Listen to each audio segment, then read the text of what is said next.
नमस्कार। Study IQ IAS Hindi में आप सभी लोगों का बहुत बहुत स्वागत है। मैं हूं वीरत दुबे। आप सब लोगों का बहुत ढेर सारा प्यार मिल रहा है लगातार इस कार्यक्रम हिस्ट्री ऑन मैप में। आशा करते हैं कि आप और इस संख्या को बढ़ाएंगे और इसीलिए इस क्रम के 12वें भाग में आज हम आपके समस्त उपस्थित हुए हैं।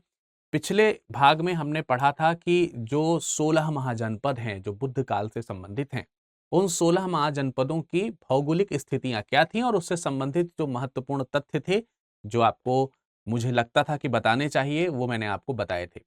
आज उसी क्रम में हम थोड़ा आगे बढ़ते हैं। जैसा कि आप लोगों को याद होगा कि कल मैंने बताया था कि 16 महाजनपदों में से 2 महाजनपद ऐसे थे जो गणराज्य के रूप में जाने जाते थे। तो उन गणराज्यों के अंदर कई सारे उन 16 महाजनपदों में से उन 2 महाजनपदों के अंदर कई सारे गणराज्य उपस्थित थे। तो वो बुद्धकालीन गणराज्य कहलाते हैं। तो जो बुद्धकालीन गणराज्य हैं वो कौन-कौन से हैं उसके ऊपर हम चर्चा करेंगे, लेकिन उससे पहले मैं आपको बता दूं कि इन सब चीजों की जानकारी से पहले लोग क्या सोचते थे।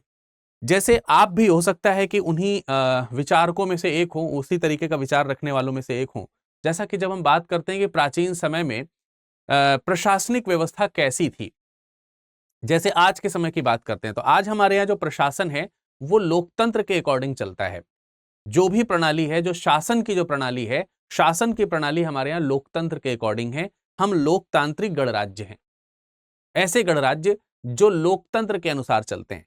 यहां ध्यान रखना होगा कि गणराज्य, जब हम कह रहे हैं कि लोकतांत्रिक गणराज्य, तो क्या हमको यह समझना चाहिए कि गणराज्य लोकतंत्र के अलावा भी किसी प्रकार का होता है?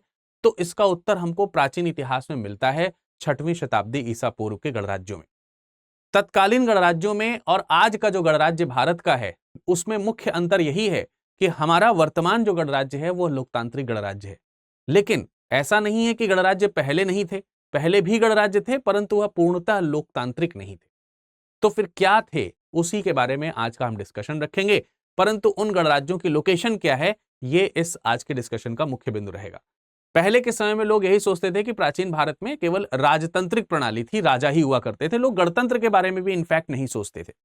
आज के लोग गणतंत्र के बारे में सोचते हैं, लेकिन पहले के लोग जो है राजतंत्र ही सोचते थे कि राजा हुआ करते थे, शासन चलाते थे और उन्हीं के अकॉर्डिंग ही राज्य संभाला जाता था। अब राजा अच्छे हो गए तो राज्य अच्छा चला, राजा खराब हो गए या फिर लालची हो गए या फिर अपनी शक्ति के मद में मदमस्त हो गए, तो फिर राज्य का बंटाधार होना तय होता था।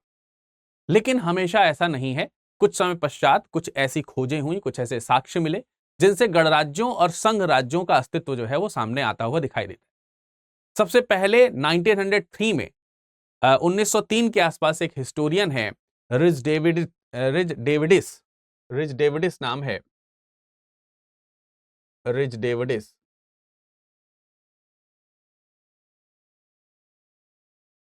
इन महोदय ने सबसे पहले गणतांत्रिक प्रणाली को खोजने का प्रयास किया था। ठीक है, तो उस समय इस तरीके की चीजों को लोग नहीं सोचते थे। लेकिन रिच डेविडिस ने बताया कि 1903 के आसपास के कुछ ऐसे साक्ष्य मिले हैं कि प्राचीन गणतांत्रिक पद्धतियां हमको समझ में आने लगी।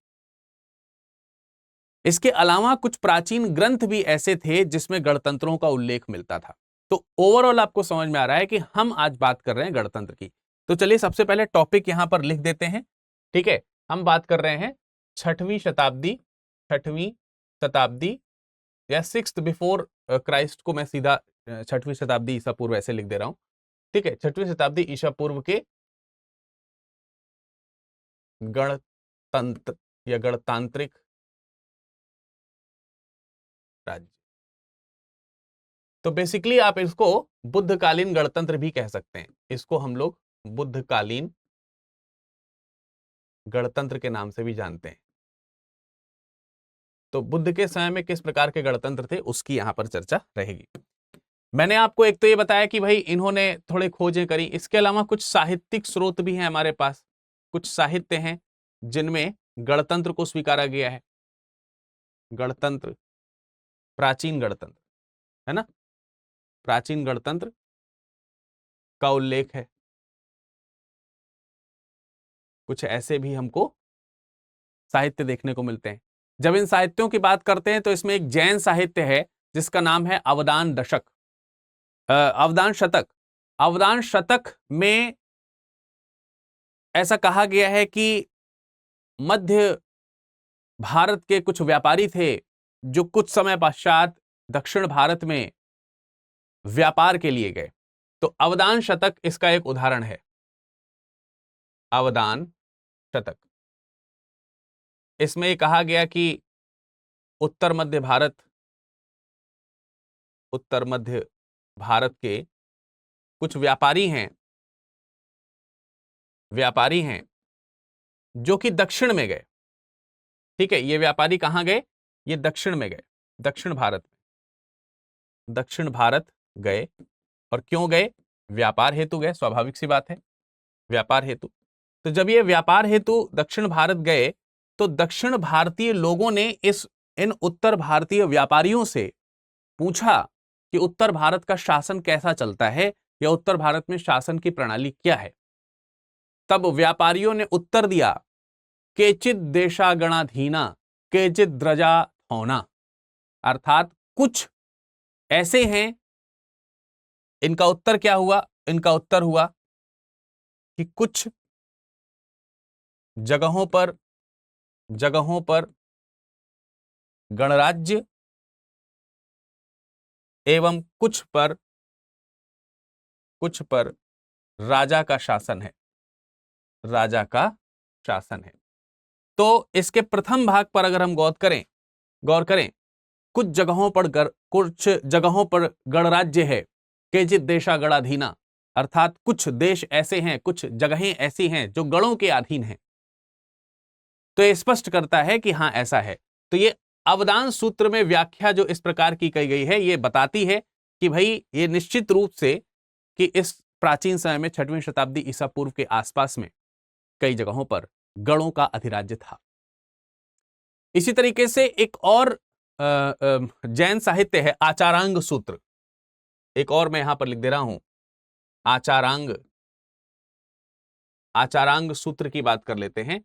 तो आचारांग सूत्र में यह कहा गया है, ये आदेश दिया गया है बौद्ध भिक्षुओं को, माफ कीजिएगा जैन भिक्षुओं को, जैन भिक्षु जो हैं उन जैन भिक्षुओं को यह आदेश दिया गया है, या यूं कह सकते हैं कि सख्त तरीके के निर्देश दिए गए हैं, जिसमें चेतावनी स्वरूप यह कहा गया है कि आपको या भिक्षुओं को गणराज्यों में प्रवेश नहीं करना चाहिए, गणराज्यों में प्रवेश ना करें। तो जब यहां कहा गया कि गणराज्यों में प्रवेश ना करें, तो यह भी एक निश्चित तौर पर एक बिंदु है जो ये स्पष्ट रूप से बताता है कि गणराज्य जो है यहां पहले थे, गणराज्य जो है यहां पहले विराजमान थे। तो यह भी एक हमारे पास में पॉइंट मिल जाता है। इसी तरीके से आचार्य पाणिनि ने एक श्लोक में कहा है, क्षत्रिया देक राजात संघ प्रतिषेधार्थका या संघ प्रतिषेधार्थकम। तो क्षत्रिया देक राजात संघ प्रतिषेधात्र्यम, मतलब उनका यही है कि संघ और गणतंत्र में अंतर है।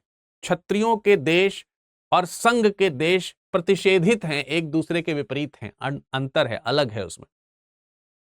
अर्थात पाणिनि जो है वो भी क्या करते हैं, पाणिनि जो है वो भी संघ एवं संघ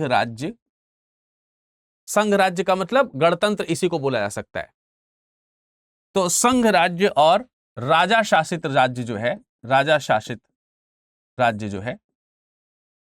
राज्य में अंतर बताते हैं, अंतर करते हैं। तो ये हमारे पास में वो साक्ष्य हो गए जो इस बात को प्रमाणित करते हैं कि प्राचीन समय में भी हमारे पास में गणतांत्रिक व्यवस्थाएं थी। ये साहित्यिक स्रोत हो गए। पर क्या साहित्यिक स्रोत ही हैं हमारे पास में इस बात को मनाने के? तो ऐसा नहीं है, दूसरे स्रोत भी हैं, ऐसा नहीं है कि केवल साहित्यिक स्रोत हैं। लेकिन मैं उसकी चर्चा करूंगा। एक और मैं आपको साहित्यिक स्रोत बता देता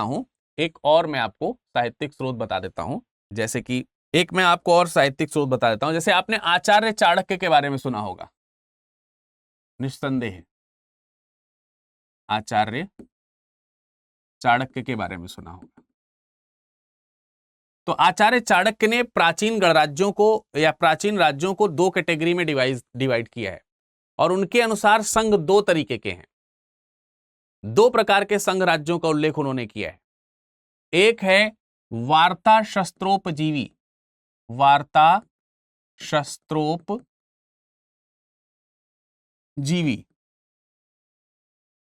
और एक है वार्ता शस्त्रोपजीवी के बारे में कल भी हमने डिस्कशन किया था, और एक और है राज शब्दोपजीवी। ये दो प्रकार के संघों के बारे में बताते हैं आचार्य चाणक्य। वार्ता शस्त्रोपजीवी में जो वार्ता है इसका अर्थ हो गया कृषि करने वाले या फिर व्यापार, वाणिज्य, इस प्रकार की जो भी क्रियाएं हैं, जीवन शैली की जो इस प्रकार की क्रियाएं हैं उसमें जो लोग संलिप्त रहते हैं, या फिर कृषि, माफ कीजिएगा, पशुपालन, पशुपालन, पशुपालन, ये सब ये वार्ता के अंतर्गत आया। तो वार्ता और प्लस शस्त्र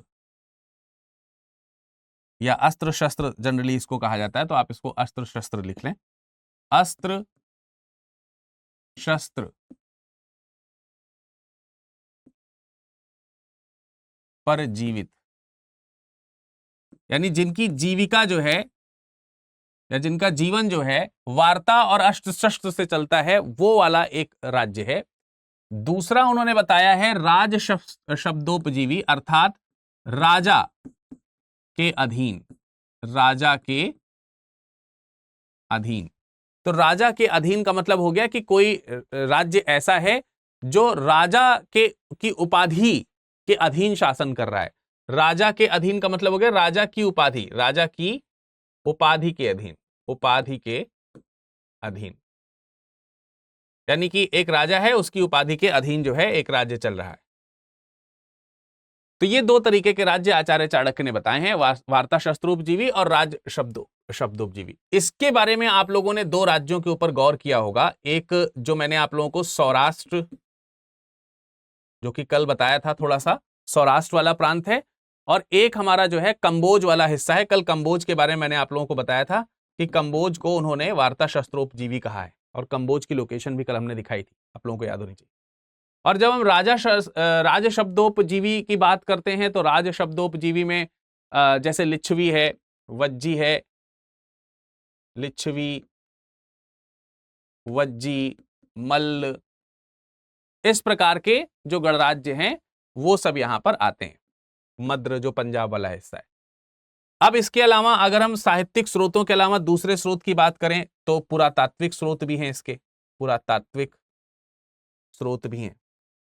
पुरातात्विक स्रोतों में मुख्य रूप से जो मुद्राएं हैं उनको हम लोग गणना कर सकते हैं।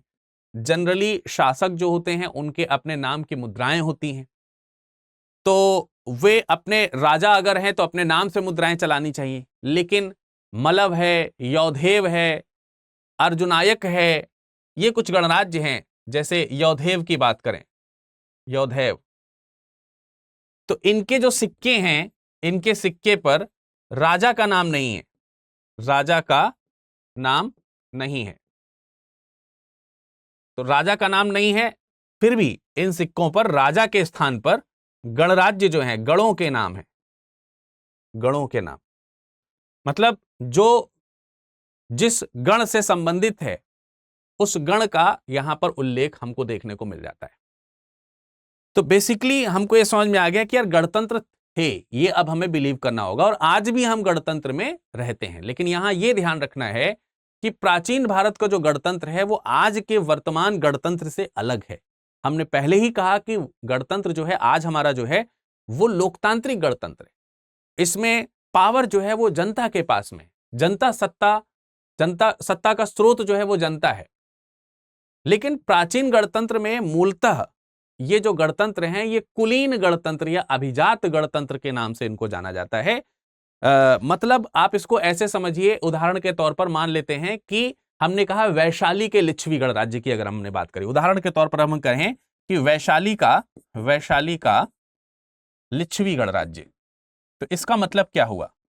वैशाली का लिच्छवी गणराज्य का मतलब यह हुआ कि जो शासन है वो वैशाली की जनता के हाथ में नहीं है, वैशाली का एक कुलीन परिवार है जो कि लिच्छवी है, उसके कुल के जो लोग हैं वो शासन संभालते हैं। तो इसको आप मोटे मोटे तौर पर ऐसे समझ लीजिए कि एक राजा होगा जिसके जो उस पूरे गणराज्य का राजा कहलाएगा, उसी राजा के अधीन अलग अलग बड़े बड़े कुल होंगे, वो सारे कुल उस राजा के अधीन जो है अपने आप का शासन चलाएंगे, लेकिन अपना अपना स्वतंत्र शासन रहेगा। तो जो कुल है उस कुल के अंदर जनता का रिप्रेजेंटेशन नहीं है, वो जो राजा है उसमें कुलों का रिप्रेजेंटेशन है अलग अलग। ठीक है, बात समझ में आ रही कि नहीं? जैसे कपिल वस्तु की बात करते हैं तो कपिल वस्तु के शाक्य गणराज्य हैं, तो कपिल वस्तु में शासन कपिल वस्तु की जनता का नहीं है, कपिल वस्तु के शाक्य कुल का शासन है, कपिल वस्तु के शाक्य कुल का शासन है। तो इस तरीके से ये चला करता था। इसको आप साधारण शब्दों में ऐसे कह लीजिए कि गणराज्यों के अंदर राजतंत्रीय प्रणाली है, लोकतांत्रिक गणराज्य नहीं है, राजतांत्रिक या कुलतांत्रिक गणराज्य है, कुलीन गणराज्य है, अभिजात गणराज्य है, ये हमको गणराज्य, लेकिन गणराज्य है यानी संघ है, ये हमको यहां पर स्पष्ट रूप से समझ में आ जाता है। समझ में आया? तो चलिए अब उनमें से कुछ गणराज्य हैं जिनकी हम चर्चा थोड़ी सी कर लेते हैं, जिनके ऊपर हम थोड़ा सा डिस्कशन कर लेते हैं। ठीक है, उसके लिए हमें वही थोड़ा सा जो डायग्राम है वो ड्रॉ करना होगा, और जब हम डायग्राम ड्रॉ करेंगे तो हमको मालूम है कि कुछ इस तरीके से दक्षिण भारत का हिस्सा, इधर को हमें जाना नहीं है, तकरीबन जो है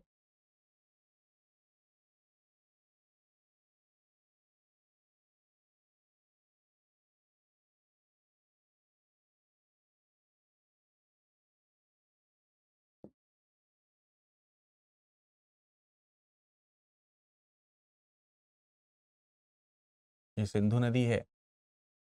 आप सब लोगों को मालूम है कि ये सतलज है, और इसमें बहुत सारी नदियां आके मिलती हैं तो उसको मिलाने की जरूरत है नहीं। यहाँ कहीं से आप गंगा का प्रवाह मान सकते हैं, गंगा इत्यादि का प्रवाह है। एक मिनट दोबारा से बना देता हूँ। ये तकरीबन जो है आपका गंगा का फ्लो देखने को मिल रहा है इधर कहीं, यहीं कहीं से आपकी जो है ये बड़ी यमुना नदी निकल करके आ जाएगी तकरीबन इस तरीके से, और ऐसे जो है आप निकाल करके ले जा सकते हैं। ब्रह्मपुत्र नदी जो है इस तरीके से। तो ये एक लमसम आपको एरिया समझ में आता है कि ये तो उत्तर भारत का हिस्सा मैंने नदियों के पॉइंट ऑफ व्यू से बना दिया है। लेकिन इसमें कुछ राज्य आप लोगों को याद होंगे, उन कुछ राज्यों के बारे में हम डिस्कशन करते रहेंगे, चर्चा करते रहेंगे। बहरहाल हमको ये समझ में आता है कि कुछ ऐसे राज्य हैं, जैसे मैं इनकी लोकेशन यहाँ पर रिप्रेजेंट करता हूं। मैंने कहा कि कुछ जैसे 6वीं शताब्दी में बेसिकली गंगा घाटी वाला जो इलाका है, गंगा घाटी का मतलब अगर ये गंगा नदी जा रही है, ये गंगा नदी है, तो गंगा नदी का बेसिन जो पूरा बन रहा है यहाँ से, ठीक है, यमुना है, गोमती है, घग्गर है, गंडक है, सोन है, ये जितनी भी नदियां इधर से ऊपर से या नीचे से जाकर के मिल रही हैं, ये सब गंगा घाटी की नदियां, और इसी गंगा घाटी में कई सारे गणराज्य मिलते हैं।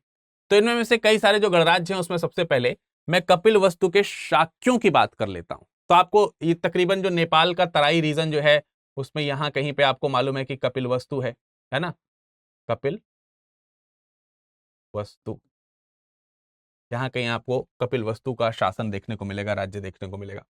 तो जो कपिल वस्तु वाला जो इलाका है, मैं अलग से कहीं पर लिख दे रहा हूं इस जगह पर, कपिल वस्तु। तो कपिल वस्तु में आपको शाक्यों का गणराज्य देखने को मिलेगा, तो इसको बोलते हैं कपिल वस्तु के शाक्य। इनको क्या बोलते हैं?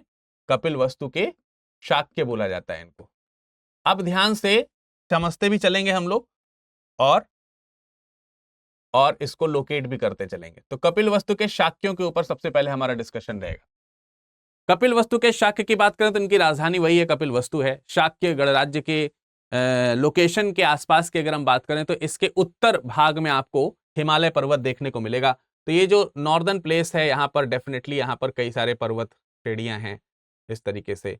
ये हिमालय आपको नॉर्दर्न रीजन में आपको इस तरीके का हिमालय वाला पोर्शन देखने को मिलेगा। तो आप इसको हिमालय पर्वत के रूप में समझ ही सकते हैं, है ना। तो ये आपका क्या हो गया हिस्सा, ये आपका हिमालय वाला रीजन हो गया, ये वाला। ठीक, ये आपका हिमालय का क्षेत्र हो जाएगा, ये वाला, ये सब हिमालय के पर्वत हो गए, है ना। तो यहां उत्तर की तरफ आपको हिमालय पर्वत देखने को मिल रहा है कपिलवस्तु में, लोकेशन की बात कर रहा हूं। इसके पूर्व में अगर आप देखेंगे तो ये पूरा का पूरा शाक्य गणराज्य जो है ये रोहिणी और राप्ती नदी के बीच में बसा हुआ है।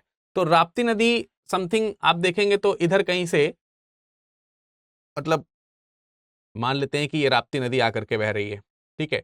रोहिणी नदी जो है इधर पूर्व की ओर बह रही होगी।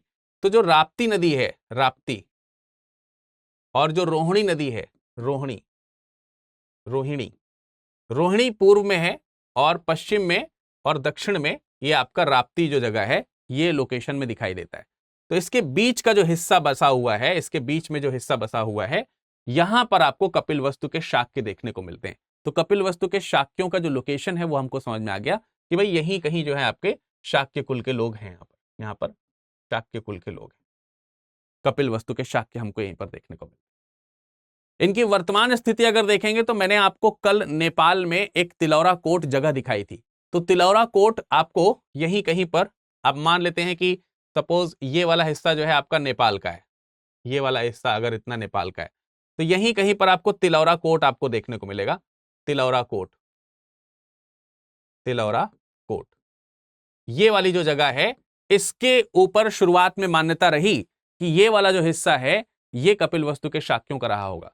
लेकिन वर्तमान समय में इसकी स्थिति और ज्यादा स्पष्ट हुई है और इसकी वर्तमान स्थिति या वर्तमान पहचान जो है वो उत्तर प्रदेश में पहाड़ी, या कह सकते हैं नेपाल को टच करता हुए बॉर्डर के पास में एक डिस्ट्रिक्ट पड़ता है सिद्धार्थनगर। सिद्धार्थनगर में एक जगह है पिपरहवा, ठीक है। तो यहीं पर आपका ये सिद्धार्थनगर है, इसी जगह कहीं पर, इसी जगह पर लोकेशन में कहीं पर आपको जो है ये सिद्धार्थनगर यहां पर देखने को मिलेगा, ठीक है। तो ये जो सिद्धार्थनगर है, सिद्धार्थनगर, तो सिद्धार्थनगर का एक लोकेशन है पिपरहवा। तो सिद्धार्थनगर के पिपरहवा में इसकी लोकेशन हमें अब ज्यादा स्पष्ट दिखाई देती है कि यहां से ज्यादा बिलोंग करते थे, इसके साक्ष्य ज्यादा मिलते। उसका रीजन क्या है? उसका रीजन है कि यहां से एक बौद्ध स्तूप मिला है। बौद्ध स्तूप में महात्मा बुद्ध के शरीर के अवशेष दिखाई देते हैं। उसके ऊपर माना जाता है कि जो है स्तूपों का निर्माण करवाया गया था। इस बात के प्रमाण हैं इस समय। तो शाक्य यहां पर हमको देखने को मिलते हैं। शाक्यों के बारे में एक इंटरेस्टिंग फैक्ट ये है, एक छोटी सी कहानी है शाक्यों के बारे में, आपको बता देता हूं। कल भी मैंने इसके ऊपर चर्चा करी थी और इन्हीं शाक्यों से आगे चल करके मौर्य वंश जो है या मौर्य वंश जो है उसकी कहानी की शुरुआत देखने को मिलती है। कहते हैं कि जो शाक्य कुल के लोग हुआ करते थे उनको अपने रक्त पे बहुत अभिमान हुआ करता था और इसी कारण वो किसी बाहरी रक्त के साथ विवाह नहीं करते थे। तो इसी में एक प्रसंग देखने को मिलता है कि काशी के राजा हुआ करते थे, राजा प्रसेनजित जो हुआ करते थे, उन्होंने जो है इन शाक्य कुल की एक राजकुमारी से विवाह करने का प्रस्ताव रखा। लेकिन जब बहुत ज्यादा दबाव बना तो विवाह जो है करने को जब शाक्य कुल मजबूर हुआ तो शाक्यों ने इनके साथ, प्रसेनजित के साथ एक छल किया और छल पूर्वक शाक्यों ने अपने यहाँ की एक दासी की पुत्री का विवाह जो है वो प्रसेनजित से करवा दिया। वासभगतिमा नाम था उसका, वासभगतिमा के साथ जो है राजा प्रसेनजित का विवाह हुआ और उसी विवाह से एक बेटा उत्पन्न हुआ जिसका नाम हुआ विडूब। आप लोगों ने विडूब का नाम जो है कल भी सुना होगा, कल वाले लेक्चर में मैंने आपको बताया था कि विडूब नाम के एक शासक हुए, विडूब नाम के, विडूब नाम के शासक हुए। तो ये विडूब जो हैं ये प्रसेनजित के बेटे थे, प्रसेनजित। और प्रसेनजित के जो बेटे हैं ये बेटे जो हैं एक दासी से उत्पन्न हुए थे, दासी की पुत्री के पुत्र थे। तो एक दासी की पुत्री से प्रसेनजित ने शादी करी थी, वो छल पूर्वक शादी हुई थी।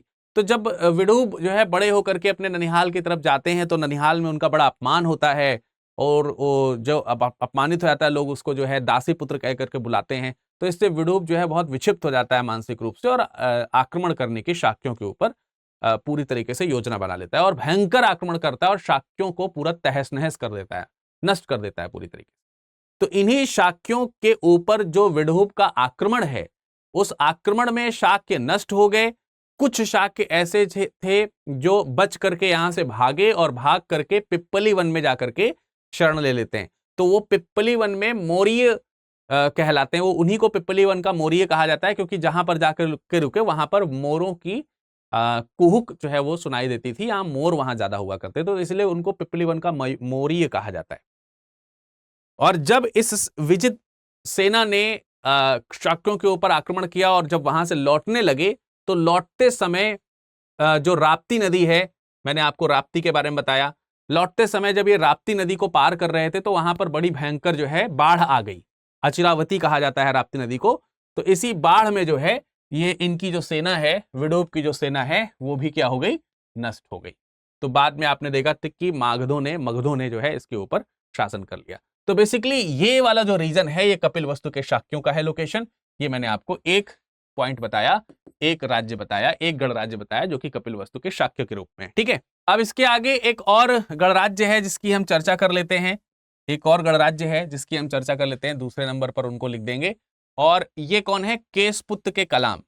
इनको हम नाम दे रहे हैं केसपुत्र के कलाम। ये भी एक गणराज्य है, यानी कलामों का गणराज्य है। जैसे शाक्यों का गणराज्य है, वैसे कलामों का भी एक गणराज्य है। इनकी अगर लोकेशन की बात करें तो कौशल राज्य जो है उसके वेस्ट में आपको जो पांचाल राज्य मिला करता था, कल मैंने कौशल के पश्चिम में पांचाल आपको बताया था, वहां से इनका रिलेशन हमको देखने को मिलता है। तो समथिंग यहां पे आपको कहीं पे कौशल देखने को मिलेगा। कौशल का जो राज्य है वो आपको लगभग यहां पर देखने को मिलेगा। और कौशल राज्य के और पश्चिम में अगर आप जाएंगे तो आपको पांचाल राज्य जो है वो देखने को मिलेगा, पांचाल। ठीक है, तो पांचाल कौशल के पश्चिम में है। इनसे इनका रिलेशन देखने को मिलता है, इनसे इनका संबंध देखने को मिलता है।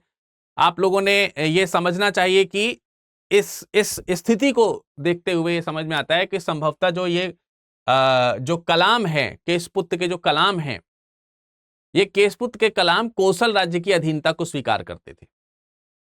तो इनका जो प्रमुख राजा है वो कौशल का जो राजा होगा, कौशल के अधीन थे, कौशल राज्य के अधीन, कौशल राज्य के अधीन थे। कौशल राज्य के ये क्या हुआ करते थे, अधीन हुआ करते थे केशपुत्र के जो कलाम। वर्तमान में इनकी स्थिति देखेंगे तो वर्तमान में इनकी स्थिति जो है वो सुल्तानपुर जिले के आसपास लोग बताते हैं। उत्तर प्रदेश में जगह है सुल्तानपुर, सुल्तानपुर में कुणवार एक जगह है। ठीक है, इनकी वर्तमान जो स्थिति है, वर्तमान स्थिति यूपी में सुल्तानपुर, सुल्तानपुर, और सुल्तानपुर में एक जगह है कुणवार, कुणवार। होंगे कुछ लोग यहाँ पे, यहाँ से रिलेटेड, यहाँ कहीं समथिंग जो है आपको सुल्तानपुर देखने को मिलेगा। ठीक है, ये थोड़ा ज्यादा ऊपर बना दिया मैंने, तो यहाँ कहीं आपका सुल्तानपुर है। तो सुल्तानपुर के पास में वर्तमान स्थिति इनकी देखने को मिलती है। जो कुड़वार गांव है वहां पर, यह थोड़ा सा कस्बा टाइप का है, वहां कस्बे में कुड़वार के आसपास देखने को मिलते हैं। कुड़वार भी जगह है, एक पालिया जगह है वहां पर, वहां के आसपास फैला हुआ था। आप लोगों ने बौद्ध धर्म में एक कथा सुनी होगी कि जब महात्मा बुद्ध जो है अपने गृह से निकले, जब उन्होंने गृह त्याग किया, तो वो दो आचार्यों से मिले थे। उनमें से पहले जो आचार्य थे उनका नाम था अलार कलाम। आप लोगों ने अलार कलाम का नाम सुना होगा। तो जो अलार कलाम है वो इसी कलाम के सुपुत्र के कलामों से ही संबंधित हैं। और इन्हीं आचार्य कलाम से ही महात्मा बुद्ध ने वैशाली में जो है वो क्या किया था, वैशाली में ज्ञान प्राप्त किया था, प्रथम दृष्टिकोण से अगर हम देखें। क्योंकि अलार कलाम जो है वो सांख्य दर्शन के गुरु थे। तो सांख्य दर्शन के बारे में जो बुद्ध को जानकारी मिलती है वो अलार कलाम से ही मिलती है। तो ये भी आपने यहां पर स्थिति देखी। इसी तरीके से एक और गणराज्य है जो कि रामग्राम के कोलीय कहलाते हैं। अब रामग्राम के जो कोलीय हैं ये शाक्य के पूर्व में स्थित हैं, शाक्य के पूर्वी भाग में स्थित हैं। तो इनकी पहचान तकरीबन गोरखपुर के आसपास होती है। इनकी पहचान को अगर हम देखेंगे तो तकरीबन जो है ये गोरखपुर के आसपास देखने को मिलते हैं। एक मिनट,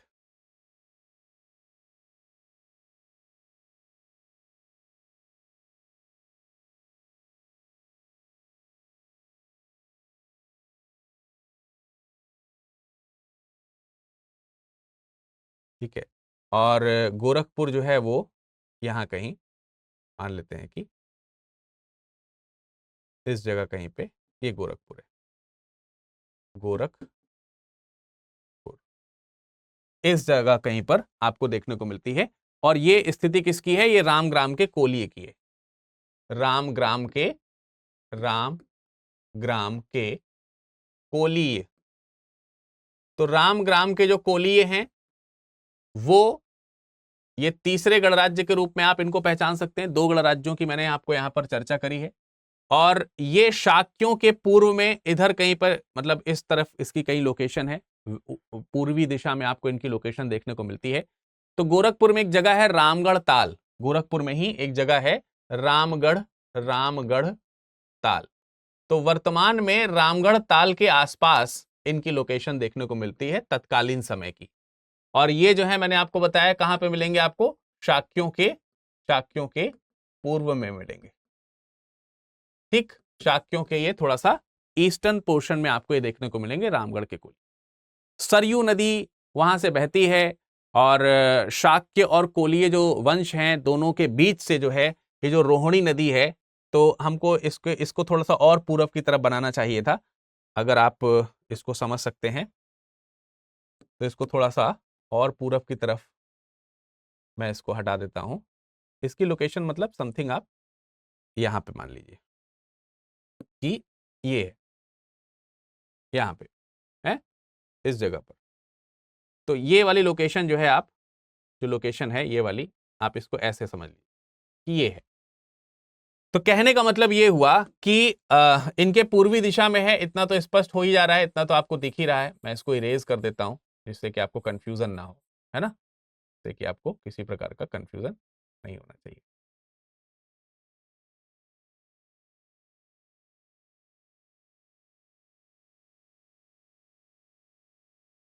ठीक है,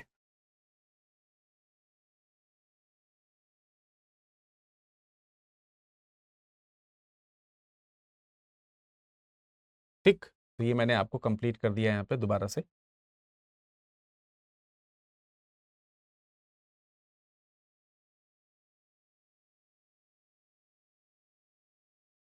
चलिए, तो मैं आपको यहां पर बता रहा था कि ये लोग जो है पूर्वी हिस्से में रहते हैं, और ये रामगढ़ वाला जो इलाका है, ये रामगढ़ जो ताल है, रामगढ़ ताल के आसपास ही आपको कहीं देखने को मिलते हैं रामपुर के जो कोली हैं। गोरखपुर का ये हिस्सा इसके पूर्वी दिशा में पड़ता है। और ये जो रोहिणी नदी है ये इन दोनों के बीच में, मतलब जो शाक्य हैं और जो कोलीय हैं, तो शाक्य और कोली के बीच में ये रोहिणी नदी जाती थी। बेसिकली इसी रोहिणी नदी से ये दोनों लोग जो हैं अपने यहाँ सिंचाई वगैरह करते थे, शाक्य भी और कोली भी। और कई बार इसी चीज को लेकर के संघर्ष भी होता था। ऐसा ही एक संघर्ष महात्मा बुद्ध के समय में हुआ था। तो बुद्ध ने दोनों लोगों को अपने ज्ञान से शांत किया था, रामपुर के कोलियों को भी और शाक्यों को भी। तो ये चीज हमको ध्यान रखनी है कि बुद्ध से डायरेक्टली रिलेटेड है। कोलीय गणराज्य जो है विशेषता अपनी पुलिस शक्ति के लिए ज्यादा जाना जाता था। ठीक है, तो ये चीज भी हमको यहाँ पे समझनी है। चलिए, अब अगला लोकेशन हम देखेंगे। अगला लोकेशन जो है वो कुशीनगर के या कुशीनारा के जो मल्ल हैं उनका है, उनकी स्थिति है। तो कुशीनारा के मल्ल भी इसी जगह के आसपास हमको देखने को मिलेंगे, यहां कहीं पे ही, गोरखपुर के पास में ही, यहां पे मान लेते हैं समथिंग वेयर मल्ल। ठीक है, मल्ल जो है वो 2 अलग अलग जगहों के हैं। तो पहले हम कुशीनारा कुशीनारा के मल्ल, जिनको कहा जाता है कुशीनारा के मल्ल, उनके बारे में समझ लेते हैं। ये चौथी स्थिति है, चौथी लोकेशन है जिसके ऊपर हम चर्चा करने जा रहे हैं। तो मैंने आपको पहले शाक्यों के बारे में बताया, फिर कलाम, फिर कोली, फिर कुशीनारा के जो मल्ल हैं उनके ऊपर डिस्कशन कर रहे हैं। मल्लों के ऊपर अभी और डिस्कशन होगा, पर वो कुशीनारा के नहीं होंगे। कुशीनारा की पहचान वर्तमान समय में कुशीनगर के रूप में करी जाती है। तो कुशीनारा और कुशीनगर एक ही चीज है, कुशीनगर। ठीक है, कुशीनगर से बिलोंग करते हैं ये। तो इनकी लोकेशन भी कुशीनगर के पास की है। कुशीनगर जनपद में एक जगह है जिसको कसाया के नाम से जाना जाता है। तो कसाया में इनकी वर्तमान लोकेशन देखी जाती है, कुशीनगर जनपद के आसपास। तो मैंने आपको यहां पर कुशीनगर जनपद थोड़ा सा दिखा दिया है। ठीक है, और वहीं के ये बिलोंग करने वाले कुशीनगर के लोग हैं। कुशीनगर में भी कसाया से ये बिलोंग करते हैं वर्तमान स्थिति के अकॉर्डिंग, यानी पहले इनका शायद कसाया नाम ना रहा हो, लेकिन अब है। वाल्मीकि रामायण जब आप पढ़ेंगे तो वाल्मीकि रामायण में लक्ष्मण के बेटे के नाम का उल्लेख है। लक्ष्मण के बेटे का नाम है उसमें चंद्रकेतु मल्ल।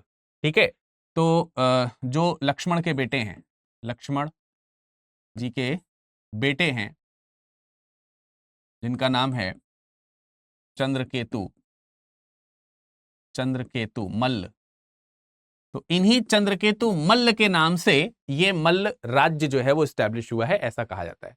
आप सब लोगों को मालूम होगा कि महात्मा बुद्ध ने इसी कुशीनगर में, महात्मा बुद्ध ने इसी कुशीनगर में शालवन जो ग्राम है, शालवन, वहां पर महापरिनिर्वाण, इनका जो है क्या हुआ था, महापरिनिर्वाण। ठीक है, तो महापरिनिर्वाण हमको देखने को मिलता है इसी कुशीनगर में, तो ये बहुत ज्यादा इंपॉर्टेंट है, आपको ये समझ में आना चाहिए। ठीक है, तो कुशीनगर के मल्लों के बारे में हमने यहां पर चर्चा करी। अब अगले जो शासक हैं उनके ऊपर चर्चा कर लेते हैं, उनके ऊपर डिस्कशन कर लेते हैं, यानी कि दूसरे जो गणराज्य हैं उनके ऊपर डिस्कशन कर लेते हैं। ठीक है, तो वो कौन है, वो है फिर पिप्पली वन के मौर्य। तो पिप्पली वन के मौर्यों के ऊपर थोड़ी सी चर्चा कर लेते हैं। ठीक है, इसकी लोकेशन हम यहीं कहीं लिख देते हैं अलग कलर से, किसी डिफरेंट कलर से मैं लिख देता हूं, पिप्पली वन के, पिप्पली वन के मौर्य, सभी के बारे में हमको इसी एक मैप में पढ़ना है, क्योंकि सब यहीं से ही बिलोंग करने वाले लोग हैं। और ये इस स्थिति के अनुसार चौथी हो गए, ये पांचवें हो गए, है ना, ये पांचवें हो गए। 5 लोगों का वर्णन यहां पर मैं कर चुका हूं ऑलमोस्ट। पिप्पली वन के मौर्य के बारे में थोड़ी कहानी मैंने आपको पहले ही सुनाई थी। वर्तमान समय में उत्तर प्रदेश का गोरखपुर जो जगह है, उसी गोरखपुर में कुसमही एक जगह है। इसी गोरखपुर में आपको एक जगह देखने को मिलेगी, कुसमही, कुसमही। तो इसी कुसमही से बिलोंग करते हैं गोरखपुर के, ठीक, गोरखपुर के कुसमही से।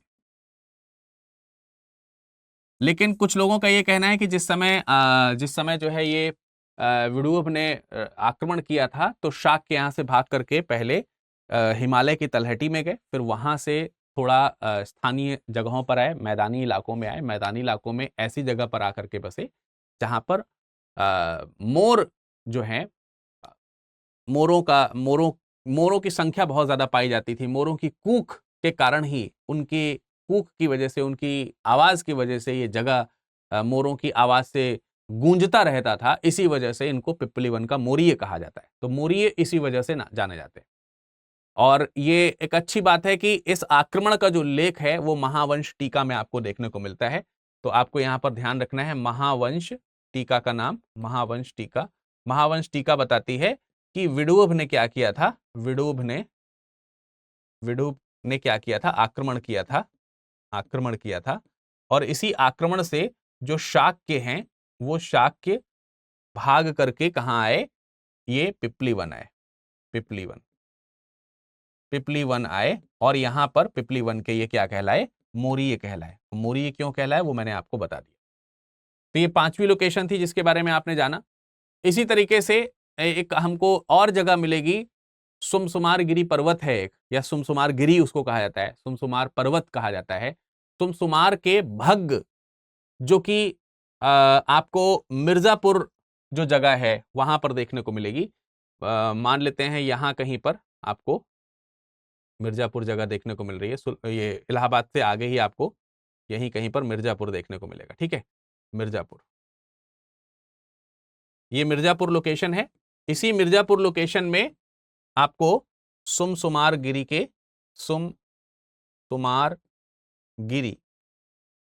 के भग्ग देखने को मिलेंगे, भग्ग।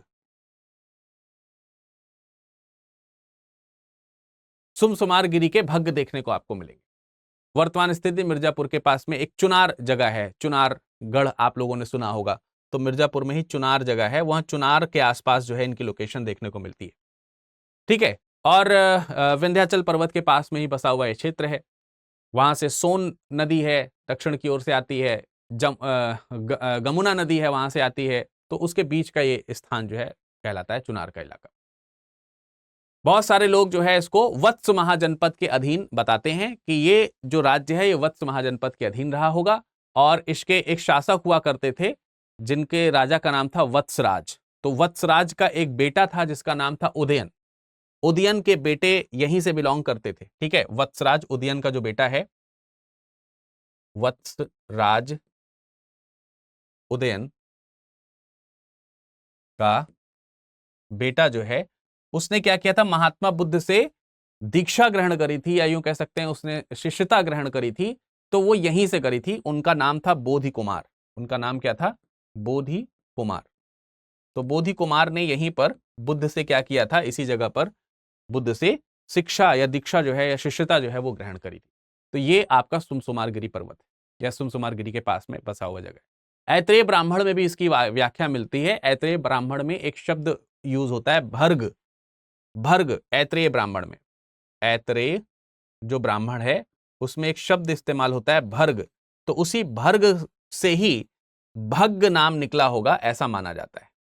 ठीक है, तो ये वहीं पर जो लोकेशन जो है बिलोंग होती हुई दिखाई देती है। तो मैंने आप लोगों को एक मल्ल बताया था कुशीनगर का। इसी तरीके से वर्तमान में जो कुशीनगर डिस्ट्रिक्ट है, इसी कुशीनगर डिस्ट्रिक्ट में, कुशीनगर के पास में एक और, जैसे कुशीनारा के मल्ल हो गए, इसी प्रकार से पावा के मल्ल हैं। तो कुशीनगर में ही, वर्तमान कुशीनगर जो डिस्ट्रिक्ट है उसी में वर्तमान समय में पडरौना एक जगह है। तो पडरौना जो है वो पावा के नाम से जानी जाती है। ठीक है, पावा। तो एक पावा के मल्ल है, पावा के मल्ल। तो आपको दो मल्लों के नाम याद रखने हैं, एक पावा के मल्ल और एक कुशीनारा के मल्ल। तो ये पांचवी लोकेशन मैंने आपको बताई, और ये सुमसुमार गिरी वाला जो नाम बताया छठवां बताया, और ये जो पावा वाला बता रहा हूं ये सातवां नाम मैं आपको बता रहा हूं, 7th प्लेस आपको बता रहा हूं। ये आधुनिक पड़नौरा में है, और ये भी सैन्य प्रवृत्ति के हुआ करते थे। जैन साहित्यों में मगध के राजा अजातशत्रु जो हैं, उन्होंने आक्रमण जब करना शुरू किया तो ये मल्ल जो हैं वो लिच्छवियों के साथ जाकर के मिल गए। तो इन्हीं, ये जो पावा के जो मल्ल हैं, इन पावा के मल्लों का लिच्छवी जो कि वैशाली साम्राज्य में आता था, अब इसी के आगे बिहार की ये जगह आपको देखने को मिलेगी, इन्हीं जगहों पर बिहार की लोकेशन आपको देखने को मिलेगी। तो इसी बिहार में वैशाली जगह है, इसी वैशाली में ही आपको वैशाली का शासन आपको देखने को मिलेगा। तो वैशाली के लिच्छवी शासक जो हैं, उनके साथ में ये पावा के जो मल्ल हैं ये जाकर के मिल गए थे, और संघ बना करके अजातशत्रु के विरुद्ध जो है वो आक्रमण करने का प्रयास करते हैं। तो वो यही पावा के मल्ल हैं जो अजातशत्रु के खिलाफ आक्रमण करने का प्रयास करते हैं। लेकिन अजातशत्रु ने सबसे पहले वैशाली के शासकों को हराया। वैशाली के शासकों को हराने के पश्चात जो है फिर उन्होंने मल्लों के ऊपर आक्रमण किया, और ये समस्त प्रांत को मिला करके उन्होंने मगध में ला करके डाल दिया। तो मगध का राज्य जो है वो पावा के मल्ल और वैशाली इत्यादि में जाकर के फैल जाता है। तो ये मैंने 7 राज्य तो आपको ये बता दिए। ठीक है, अब इनके आगे 3 और बचे हैं, यानी कि 10 टोटल गणराज्य हैं जो हमको बुद्ध काल के देखने को मिलते हैं। तो 8वें नंबर पे हम बुली गणराज्य की चर्चा कर लेंगे, और ये बुली गणराज्य जो है आपको बिहार वाले लोकेशन में देखने को मिलेगी। तो यार बिहार की जगह पर बहुत सारी चीजें यहां पर लिख गई हैं। ठीक है, बिहार वाली लोकेशन पे मैंने बहुत सारी चीजें आपको यहां पर तकरीबन रिप्रेजेंट कर दी हैं, लेकिन आप समझ सकते हैं, मैं इसको थोड़ा डिफरेंट कलर से बनाऊं अगर, तो इसी जगह पर आपका, जैसे ये उत्तर प्रदेश का पूर्वी हिस्सा है, तो यहीं पर इसी के साथ आगे आपको जुड़ा हुआ बिहार वाला राज्य देखने को मिल जाएगा, ठीक गोरखपुर के थोड़ा सा आगे से। तो मान लेते हैं कि यहां कहीं लोकेशन आप जो है बिहार की पा रहे हैं, सपोज लमसम। तो ये जो बिहार वाला रीजन है, बिहार वाला जो रीजन है, इसी बिहार वाले रीजन में आपको बुली मिलेंगे, बुली, बुलियों का गणराज्य देखने को मिलेगा। ये 8वें नंबर पर मैं आपको बता रहा हूं। ठीक है, वर्तमान लोकेशन में ये बुली हैं। इनको बोला जाता है अलकप्प के बुली। क्या बोला जाता है? अलकप्प के बुली। तो अलकप्प के बुली जो हैं वो भी गणराज्यों में से एक हैं। और आप बिहार में एक बहुत ही फेमस जगह है, मुजफ्फरपुर डिस्ट्रिक्ट है, मुजफ्फरपुर डिस्ट्रिक्ट, शाहबाद, मुजफ्फरपुर, शाहबाद, मुजफ्फरपुर, आरा, ये जो जगह है, इसी जगह को हम बुलियों का प्रांत मानते हैं। बुली शायद यहीं पर रहे होंगे, ऐसा माना जाता है। कहा जाता है कि बुली जो है, बुलियों का बेतवा या बेतिया के साथ में, बेतिया एक जगह है जिसको प्राचीन समय में बेटद्वीप कहा जाता था, बेटद्वीप के साथ अच्छे खासे संबंध थे। बौद्ध धर्म के लोग अनुयायी हुआ करते थे, महापरिनिर्वाण सूत्र है जो बौद्ध धर्म साहित्य कहलाता है, और उसी के अनुसार अगर आप देखेंगे तो बुद्ध के अवशेषों पर बुलियों ने एक स्तूप का निर्माण करवाया था। जब महात्मा बुद्ध की डेथ हो गई तो उनके अस्थि अवशेषों को 8 भागों में बांटा गया था एक ब्राह्मण के द्वारा, तो उसमें से एक अवशेष पर बुलियों ने भी दावा किया था और उस पर उन्होंने स्तूप का निर्माण करवाया था। तो ये वही बुली हैं और कोई नहीं। इसी तरीके से आप थोड़ा नॉर्दर्न प्लेस में और जाएंगे, बिहार के ही हिस्से में ही, तो आपको वहां पर मिथिला का विदेह मिलेगा। तो बिहार में मिथिला के विदेह भी हैं। तो बिहार में बुलियों के एक अलकप के बुली हैं, और बिहार में ही आपका 9वें नंबर पर मैं लिख दे रहा हूं विदेह। आप लोगों ने भाषा भी सुनी होगी, बिहार में एक मिथिला जगह कहलाती है, तो मैथिली भाषा वहां की है, तो मिथिला के विदेह कहलाते हैं ये, वही मिथिला जगह है। ठीक है, मिथिला के विदेह कहलाते हैं। इन्हीं लोकेशंस में आप मिथिला के विदेह को ढूंढ लेंगे, बिहार में ही, जो मैंने आपको बताया। तो मिथिला के जो विदेह हैं ये भी एक गणतंत्र के रूप में थे, लेकिन ऐसा माना जाता है कि शुरुआती दौर पे ये राजतंत्र हुआ करते थे। यहाँ पे राजा जो हैं, जो यहाँ के जो राजा हैं जनक, वो जनक राजा यहाँ पे कहलाते हैं। इनकी जो राजधानी हुआ करती थी वो जनकपुरी हुआ करती थी। जनकपुरी जनक यहाँ के राजा हुआ करते थे। जनकपुरी यहाँ की राजधानी थी। जनक जो थे वो दर्शन शास्त्र के लिए और अपनी बल के लिए बहुत ज्यादा फेमस हुआ करते थे। बुद्ध के समय में माना जाता है कि महात्मा बुद्ध के समय में यह संघ बना। समय में ये क्या बना? संघ बना। इसके पहले ये क्या था? पूर्व में ये क्या था? पूर्व में यह राजतंत्र था। तो राजतंत्र समाप्त हुआ है और गणतंत्र शुरू हुआ है महात्मा बुद्ध के समय में। इसके बारे में ये हमको थोड़ा सा जानना है। जब हम बिहार की बात कर रहे हैं तो यही बिहार से ही एक आखिरी राज्य भी हमको देखने को मिलेगा, जो कि वैशाली होगा, लिच्छवियों का। ठीक है, इनके बारे में हम थोड़ा कहां लिख सकते हैं? ये बिहार वाला जो हिस्सा है, 1 मिनट पहले हम इस बिहार वाले हिस्से को हल्का सा लाइटन कर दें। इसको हम हल्का सा लाइट फॉर्मेट में डाल दें।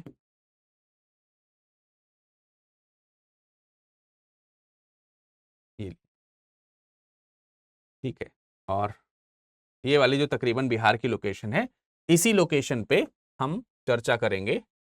इधर लिख दे रहा हूं ला करके, बिहार वाला लोकेशन इधर ला करके लिख दे रहा हूं। और ये 10वां भाग होगा या 10वां गणराज्य होगा, जो कि इनका नाम होगा वैशाली के लिच्छवी। वैशाली के लिच्छवी। तो लिच्छवी ठीक है, तो लिच्छवी जो गणराज्य है ये 10वां गणराज्य है महात्मा बुद्ध के समय का, और ये भी बिहार में ही स्थित है।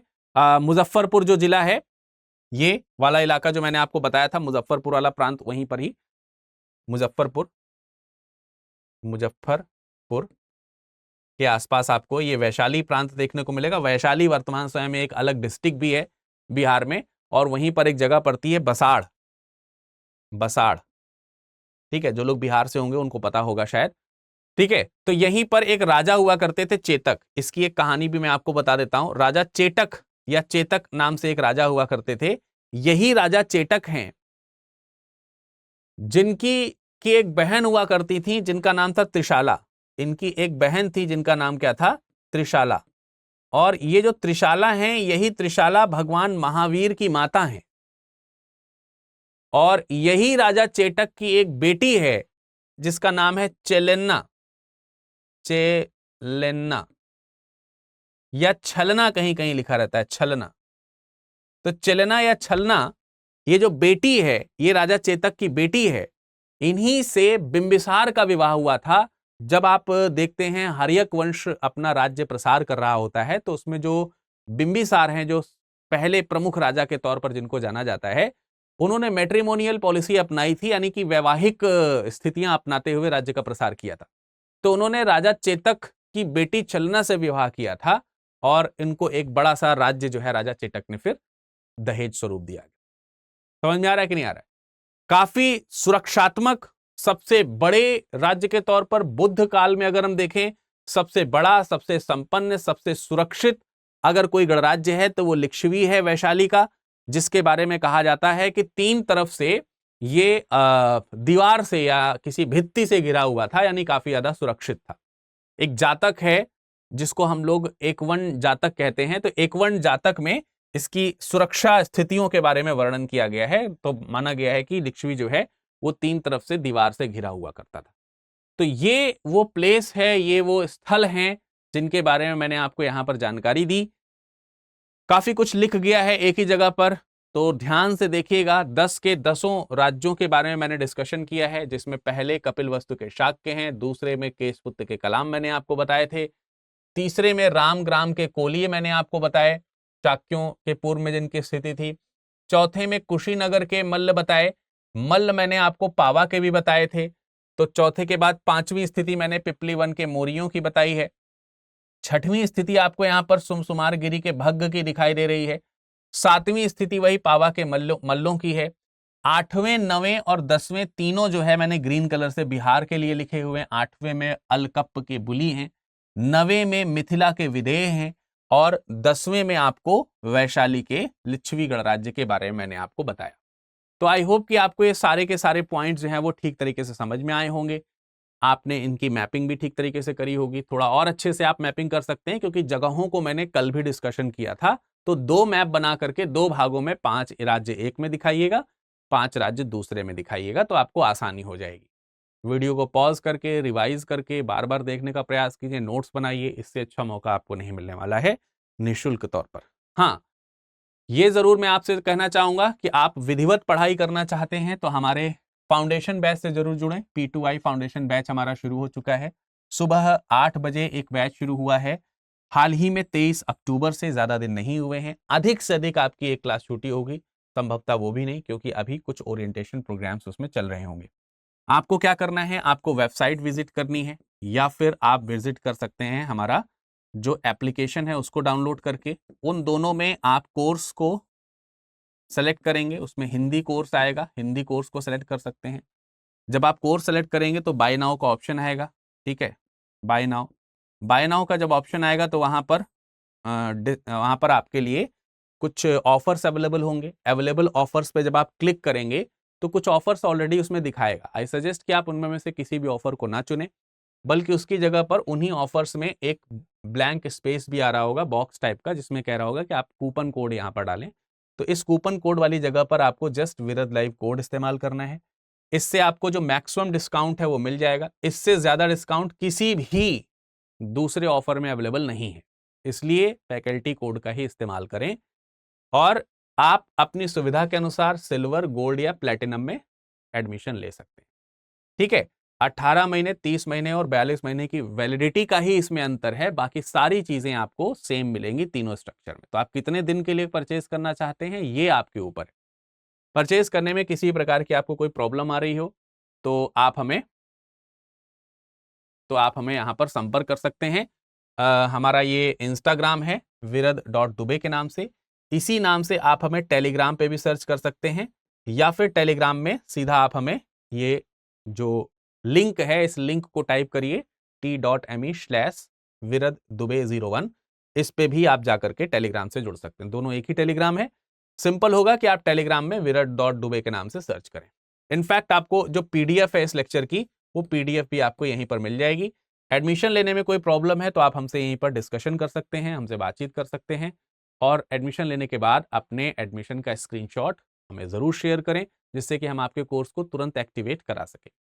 किसी भी अन्य प्रकार की जानकारी, सलाह एवं सहायता के लिए आप हमें इन सोशल मीडिया पर कनेक्ट कर सकते हैं। आज के लिए इतना ही, फिर मुलाकात करेंगे किसी नई लोकेशन को आपके लिए, इतिहास के किसी दूसरे हिस्से को नक्शे पर दिखाने के लिए।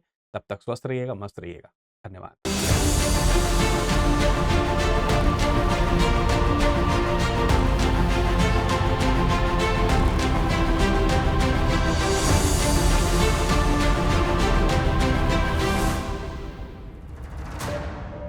हिंदी में यूपीएससी की तैयारी से संबंधित प्रोग्राम्स को देखने के लिए सब्सक्राइब करें स्टडी IQ IAS हिंदी।